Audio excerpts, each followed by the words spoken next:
Star Wars. You've probably heard of this movie franchise. It was first released in 1977 by George Lucas, but has captivated generations since then. The movies have been a centerpiece in pop culture and have also arguably become a modern myth. For decades, mainstream Star Wars focused mostly on the Jedi and the Sith, the Skywalkers and the Palpatines. But fans were craving something different, something new. That's when The Mandalorian showed up.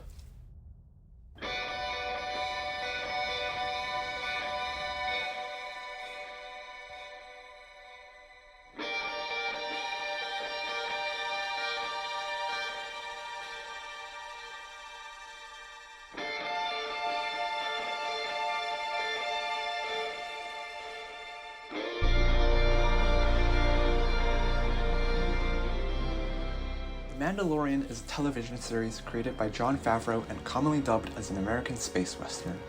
It follows the story of a skilled bounty hunter, Din Djarin, who goes on a quest to return a child to his people.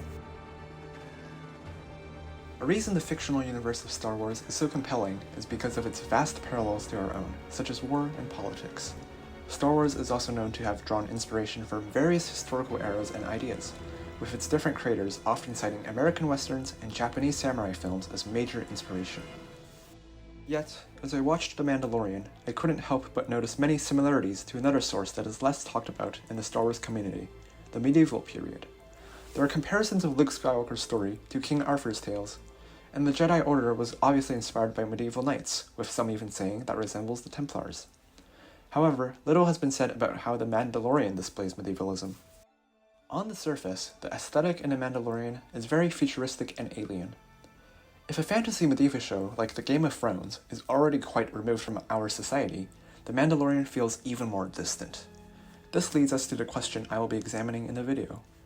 Is The Mandalorian a modern medieval story?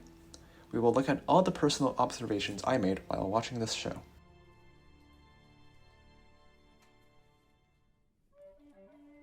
First, we examine the Mandalorian people in Star Wars lore. The Mandalorians piously followed a warrior culture and were known for their conquests in the galaxy.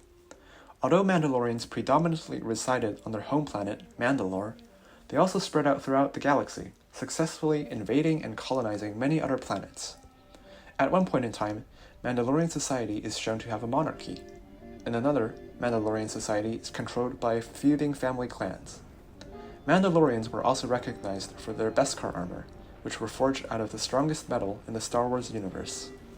Rather than being bounded by a single species, as most groups in the Star Wars universe are, Mandalorians instead hail from a variety of species and planets, while sharing a common culture.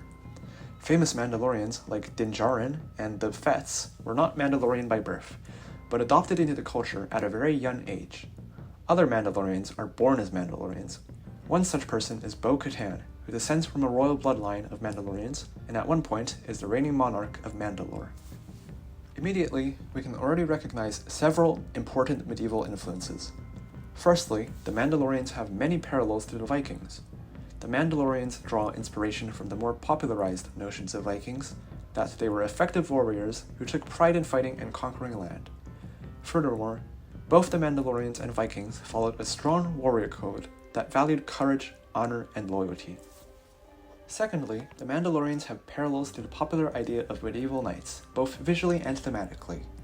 The T-shaped visor, which was an identifying trait of the Mandalorians and first made famous in pop culture by Boba Fett, is reminiscent of various real medieval helmets, most notably being the Barboot. Furthermore, the wearer is often depicted as having a special relationship to their armor in both Mandalorians and medieval stories. Last but not least, Mandalorian society borrows a lot from the social structures commonly associated with the Middle Ages, especially with feudalism and a monarchy. Furthermore, Mandalorian society has family houses feuding against one another, an idea also portrayed in medieval shows like The Game of Thrones. We move on to our titular protagonist, Din Djarin, who is without doubt the most important piece to examine when watching this show. Din Djarin's armor is notably medieval inspired, more so than any other Mandalorian. His armor is entirely unpainted, leaving it a reflective silver. Compared to older Mandalorian designs, such as Boba Fett, the edges of Din's helmet are sleeker and more pronounced, and a ridge extends through the middle of his helmet. Furthermore, he has rounded spalders and a single chestplate. All of these design elements are highly reminiscent of plate armor from the late Middle Ages, which has become one of the most recognizable elements of the period in popular culture. As a result, Din constantly evokes an image of a heroic knight when he is on screen, just from his appearance. In the words of Pedro Pascal, the actor who plays Din Djarin himself, there's just an aesthetic to the Mandalorian that is extremely powerful and mysterious, this armor that harkens to medieval knights. Additionally, Din Djarin is a noble and seemingly infallible character, just like a chivalric knight.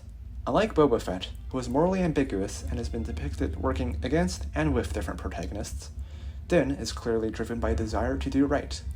To cite every instance of Din's nobility in the 16 episodes would be too long, so instead I will go over his most important moments that affect the show.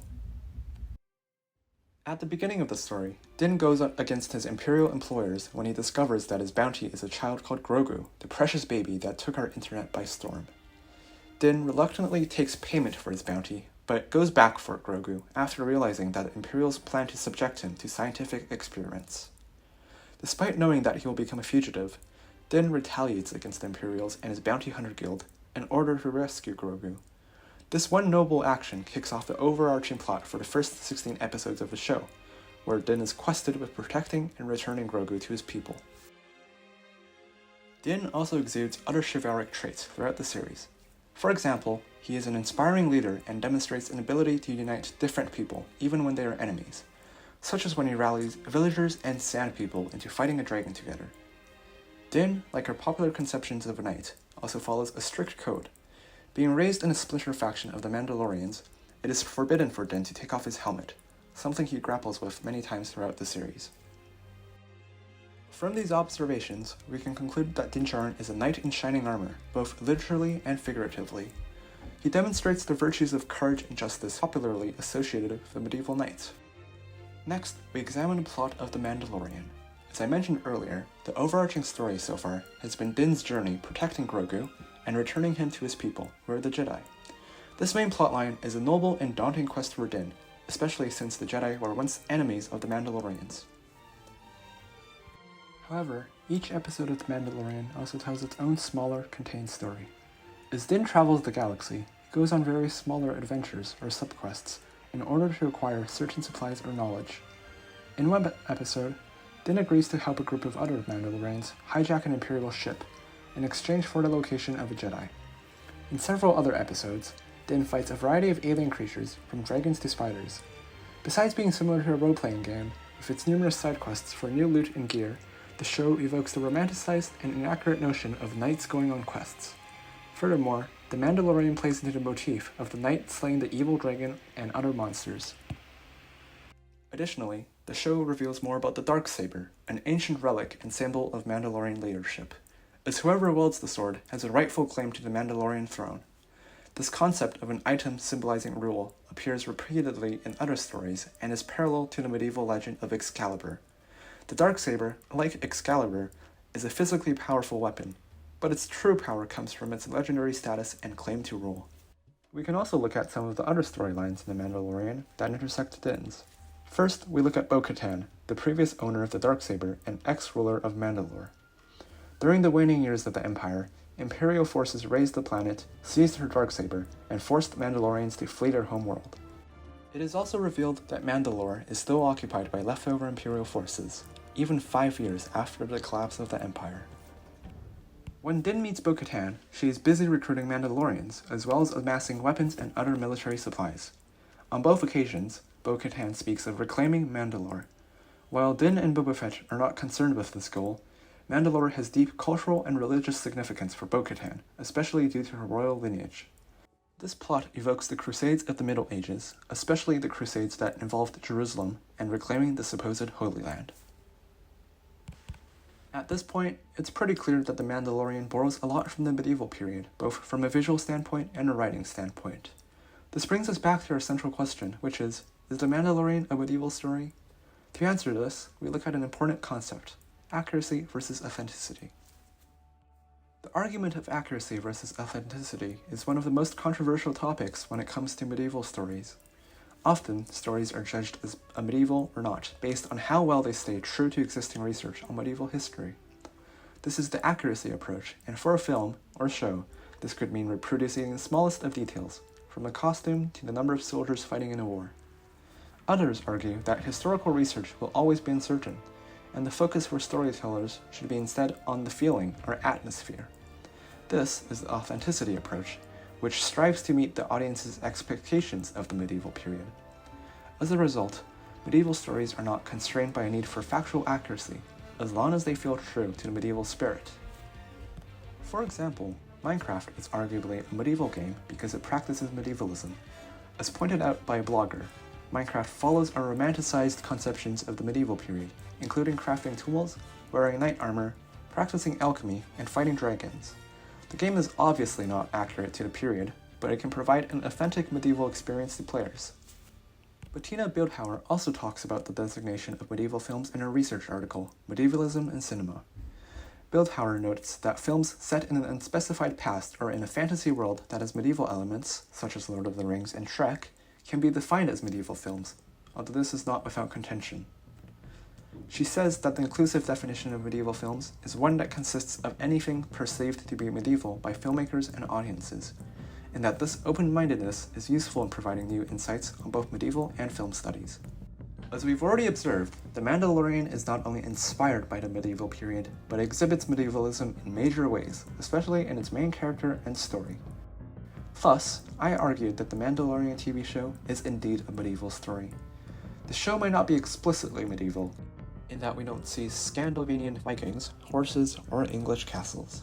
In that sense, the show isn't accurate to our Middle Ages, and it shouldn't be, since it's a Star Wars story and takes place in a galaxy far, far away.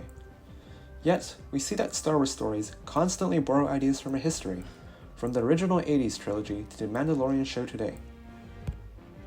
Just as there is no historical basis for The Lord of the Rings, The Mandalorian does not try to accurately represent the medieval period to the T. Both works simply aren't accurate from a scholarly perspective. However, both works curate and weave different medieval elements to create a unique story that still feels authentic to the period. The Mandalorian is a medieval story because it adopts many of our popular and romanticized ideas of the medieval, especially concerning its protagonist and main premise. This makes The Mandalorian an example of a medieval story that emphasizes authenticity over accuracy. At first glance, The Mandalorian definitely feels less medieval than some other contemporary shows, such as Vikings, and even less accurate than fantasy medieval shows, like the Game of Thrones. But upon closer examination, The Mandalorian demonstrates medievalism both visually and thematically in a way that feels authentic, making it no less medieval than its peers. In this video, we've established that although Star Wars looks different, it's still very similar to our own world. We've also highlighted the many important ways The Mandalorian demonstrates medievalism. In essence, The Mandalorian is about a noble knight who goes on a quest to protect a child. So to answer the question posed at the start of the video, whether The Mandalorian is a modern medieval story, well, the answer is yes. The Season 2 finale leaves the story in an interesting place. Din acquires the Darksaber and unwittingly becomes the rightful ruler to Mandalore. However, this puts him into direct conflict against Bo-Katan, the Mandalorian princess who has been hellbent on reclaiming Mandalore and her position as ruler. A lot more medieval drama is yet to come, and I am certainly curious where the story is headed for. As Din accidentally becomes monarch and Bo-Katan prepares a crusade, the Mandalorian TV show is and will continue to be a fascinating modern medieval story set in space.